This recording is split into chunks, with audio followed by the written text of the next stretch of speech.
I spent over $3,000 on Amazon purchases this year, and I'm definitely not doing that again next year. In this video, I'm going to show you how I audit my Amazon spending to ensure that I cut my Amazon spending in half next year. Hi, I'm SHANA, and if you're interested in videos like this one where I audit my spending and I plan out my budget or just share all my financial details with you so that you can learn from me, make sure that you subscribe and hit the notification bell so that you can be notified when I put out future videos like this one.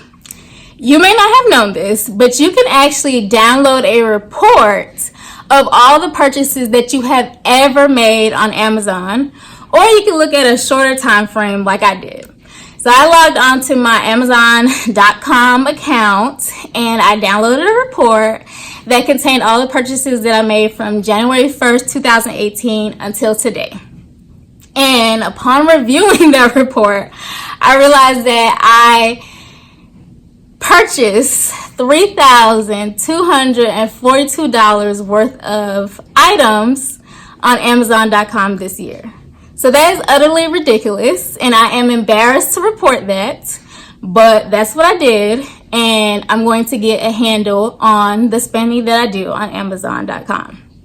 So just to give you an idea of how I spent that much, basically I actually spent about $3,500 on items on Amazon, but I returned about $300 worth of items. And actually, as I'm recording this video, I'm waiting on UPS to come and pick up this box that I'm returning as well. But yeah, I spent $3,242 on about 133 items. And that really consists of books, electronics, lawn and patio stuff, and I don't even have a lawn or a patio, but it's basically some things to trim flowers and whatnot. I also bought personal care items, groceries, and just home improvement things in general. So I bought a bunch of stuff on Amazon this year. And I have to say too that there are a few purchases that I made that actually did not, how can I say this? It didn't affect my budget because I purchased books, for example, that the postdoctoral fellowship that I'm in, they cover the expenses of those books. So I probably spent a little bit under $3,000 if I figured out how much I spent on those books, but I still spent a whole lot of money on Amazon, and it's absolutely ridiculous. I'm going to run through the categories that I spent the most amount of money on Amazon.com this year. And by far, the category that I spent the most amount of money in was for tools and home improvement. I spent $857 in that category. And so actually, I haven't bought any tools on Amazon from what I recall. Like, I didn't buy any power tools or screwdrivers or anything like that. But I spent a lot of money on home items. And really that is because in 2017, in late 2017, I moved to Atlanta after not having my own place for like several years. And so when I moved here and got my own place, I needed to furnish and do everything, get everything in. And so I bought a lot of things like curtains and blankets and like all types of household items. And so I spent a lot of money in that category over 2018 and just making my home environment just a little bit more comfortable. So I spent a lot of money in that category, $857 exactly. Then the next category that I spent the most amount of money in was for groceries. And I spent $746 on groceries. And on Amazon, I tend to buy things that, one, are cheaper on Amazon compared to the grocery store. For example, I buy the Bubbles drinks, the soda alternative, and their juices. I really like those a lot because they're low calorie and they taste really well. They taste really good, but they are more expensive in the grocery store because they tend to buy them, or they tend to sell them in single, like loose cans or bottles. Or in Sam's, you have the option to buy like a case, but it's still a lot cheaper to buy it on Amazon. So I buy those repeatedly on Amazon because it's a lot cheaper. But then I also buy items like vegan items, for example, like non-dairy protein bars or non-dairy protein shakes. And also I will buy like some keto items that I haven't been able to find like in the store. So I know that I really love carbs. And so I was craving like carbs, and I was looking up alternatives to bread and things like that. And they had a lot of different options for sale on Amazon. So I bought a few of those things. So in the grocery category, I spend a lot of money really just trying to find things that are cheaper, but also things that I can't really get elsewhere. Then I spent a lot of money on kitchen items. I spent $471 on kitchen items. And really that kind of goes in hand with me just moving into an apartment on my own and trying to, get everything together. So I know for a fact that I bought like storage containers and pots and pans and lids and things like that for, just so I could cook and use things in my kitchen. So I did spend a good amount of money on kitchen items as well. And then I also spent about $339 on health and beauty items. And so for health and beauty items, I tend to buy like lotion or hair conditioner or face creams. These are things that I can buy at like my local Target or something, but they are a lot less expensive on Amazon, so I tend to buy them there instead. Then the last, or not the last category, but the fifth category that I spent the most amount of money on was electronics. And really, so I spent about $261 on electronics. And really, I bought things to support this YouTube channel. So I bought like this ring light that I'm using right now. And I also bought an external microphone to hook up to my phone. To improve the audio when I record. And so those are the types of items that I bought in the electronics category this year. As you can imagine, in order to rack up over $3,000 worth of purchases on Amazon in 1 year, I must have had some really high price ticket items. And I have about 5 items that I would say that were the most expensive. And the most expensive item that I purchased on Amazon this year was a robotic vacuum. But it was worth it. It was worth the $240 that I paid for this robotic vacuum.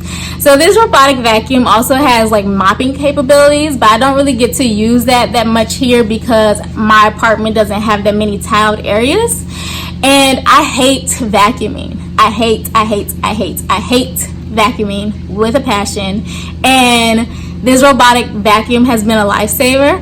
And so I just turn it on and it just does its thing, and I come home and I see my nice little vacuum lines and my apartment floors are clean. And so I thought that although it was expensive, it was a worthwhile purchase that I can use over and over the years.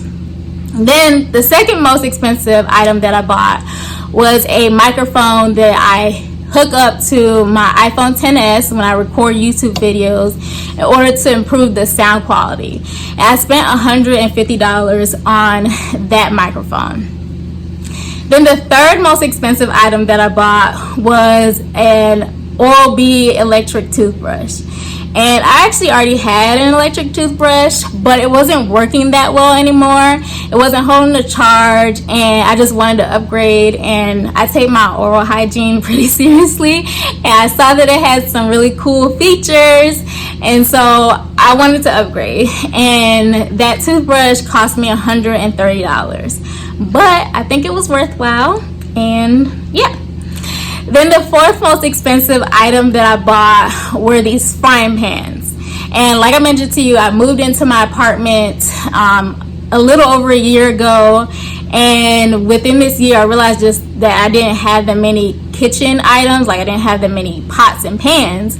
And I follow this lady on Instagram. Her name is Miley Teal. You may have heard of her. She is the owner of Curlbox. And so she does a lot of like cooking, Insta stories. And she talks a lot about her Scan Pan frying pans. and she's always raving about them. And I noticed that on Amazon they had them for two for $100, and that is much less expensive than the Scan Pan website was selling them for. And I really wanted to invest in some quality pans that would last a long time, and so I decided to purchase the Scan Pan frying pans for $100 for two. And I've liked them, a lot since I purchased them. And then the fifth most expensive item that I purchased was my Christmas tree. And if you haven't watched the video that I posted about decorating my Christmas tree, I'm going to link it up in the cards so that you can check it out. But I bought a flocked Christmas tree on Amazon, and I think it's pretty good quality. I'm looking at it right now, and it's a 6-foot tree, and it's flocked, and I think, it's really good quality. And yeah, I'm happy with that purchase. And although Christmas is only for, a short period of time, I'm going to be able to keep this Christmas tree for years to come. So I know that everyone has bought at least one thing on Amazon. Like, who hasn't bought anything on Amazon? And so since I know that you've probably purchased something on Amazon before, I'm interested to know what was the most expensive thing that you bought this year on Amazon. Go ahead and drop it down in the comment box below and let me know what was the most expensive purchase that you made and how much you paid for that item on Amazon. Upon reviewing all the items that I purchased on Amazon this year, I picked up a few lessons learned that I can, apply when I think about how I'm going to reduce my spending on Amazon purchases for 2019. And so basically what I have realized is that I spent a whole lot of money. When I think about the tools and home improvement category that I spent like $800 on, and then also the kitchen category that I spent, I think like $400 and something on, I spent a lot of money in terms of like getting my household together, being able to, like I said, be comfortable and just even having this like items that you like need, like frying pans and stuff like that. I spent a lot of money, but I probably won't be spending that money anymore because I'm pretty good in terms of the things that I have. I don't really see myself buying, many more items unless something were to break. And so I am relieved to know that like a good portion of the spending that I did on Amazon this year, I will likely not have to do again next year. So that's really good and encouraging. Then in terms of groceries, one of the things that I took away from that is that I spent a lot of money on groceries that I didn't actually end up liking. And so there are a few things that I will continue to buy. Like I said, I really enjoyed the buy bubble sodas and the juices and stuff like that. And I will always continue to buy them because they're a lot less expensive. And that's something that I enjoy and tend to buy anyway. But then the things that I'm like trying now, like the vegan and the keto items, most of the time they just weren't that great to me. I did find like a vegan protein bar and a protein shake that I did like, but there were a few other items that just didn't taste that good. And so I think I need to be a little bit more strategic when I'm like deciding to test out items, and maybe not even test out stuff and just do without when it comes to buying like new groceries that I'm interested in on Amazon. Then I also realized that in terms of like health and beauty stuff, like I'm going to continue to probably spend the same amount of money that I did this year because it's just a lot less expensive when I think about if I were to buy these things at Target or CVS and stuff like that. I can buy them in bulk, on Amazon, and the per item cost is a lot less when I buy them on Amazon. And when you think about the Prime shipping and Prime free 2-day shipping, then it becomes a no-brainer when I think about the amount of money that I'm actually spending on the health and beauty items. So I probably will spend about the same amount of money next year on health and beauty items. And then I didn't talk about this a lot, but I actually spent a lot of money on wireless phone accessories. So I spent about $150 on those accessories. And so I bought a new iPhone XS this year. And so I got a new phone case, a screen protector, and also Georgia this year became hands-free. And so I bought a few accessories so that I could, I guess, post up my phone. I don't know what the word I'm looking for, but like post my phone up while I'm driving so that I don't have to use them in my hands. And if you have an iPhone, you know this, that the charging cables are just like worthless, so you have to continuously buy them over and over. So that's something that I probably will continue to buy on Amazon, those charging cables. But things like the phone cases and the screen protectors, I probably won't need to buy anymore. So hopefully I can cut that $150 that I spent this year by a lot as well. And then I also spent a lot of money on books. And as I mentioned in the beginning of this video, I bought a lot of books for my postdoc. And really the only reason why I bought them were because I have like $2,500 that I get every single year on professional development. And so I can buy like books and software, or I can go to conferences and things like that, like work-related travel. And so I just didn't know what else to buy this year, and so I bought some books. And honestly, I just don't have the time to read. Like, I would love to read more, even for work or for leisure, but between like my postdoc, Grubhub, Upwork, teaching, what else do I do? Like YouTube, like I just don't have the time to like literally sit down and read a book. And so I don't expect that I will be spending that much money on books this year. And if I did, they'll probably be reimbursed as well and won't be an actual expense that I incur. And so those are kind of the things that I realized from reviewing my budget, and I see a path forward where I can cut down the amount of money that I'm spending on Amazon. Okay, so if you are like me and you spent a lot of money on Amazon, maybe you didn't spend $3,000 like I did foolishly, but maybe you just spent a lot of money and you find that you're always buying things on Amazon and you want to cut down the amount of money that you spend, maybe the plan that I have devised for myself might work for you. So here's what I'm thinking. I went through all my purchases and I kind of looked at like things that were like one-off purchases that I probably won't buy again next year. And I removed those from the report. The report, if I didn't mention this before, it downloads as a CSV. And so I was able to pull it up in Numbers. You can also pull it up in Excel or on Google Sheets. And you can manipulate it to delete things and look at it in different views. And so what I did was delete the items that I felt like I probably would not be purchasing again in 2019. And I kind of kept things where like maybe I might purchase, but I definitely deleted things that I knew I wouldn't purchase. And based off of that, I kind of figured out that I probably would spend about $1,200 on Amazon next year. And one of the things that I'm going to do to ensure that I don't spend more than that and probably even spend less is to limit my Amazon spending to $100 a month.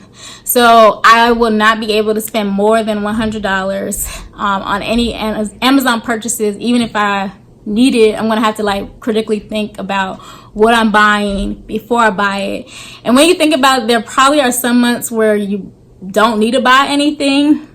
And so if I have $100 budget and there are months that I don't need to buy anything, I most likely will be able to cut down on the spending and maybe even spend less than the $1,200 that I'm expecting or thinking that I might end up spending. So that's my plan to cut my Amazon spending in half. And I think it's doable. I think it's definitely doable. I hope this video was informative and that we can get a grasp on our Amazon spending and hopefully even cut our spending in half or by even more. By one, auditing the spending that we did this year and then using that audit to come up with a plan for how we're going to cut our spending in half, and by putting budgets and limits around the types of spending that we do on Amazon. If you haven't done so already, make sure that you like this video if you thought it was informative and it was helpful to you. By giving it a thumbs up, it lets me know that you liked it and also lets other people know that this is a good video to watch. Also, make sure that you drop down in the comment box below and tell me what was the most expensive purchase that you've made this year on Amazon.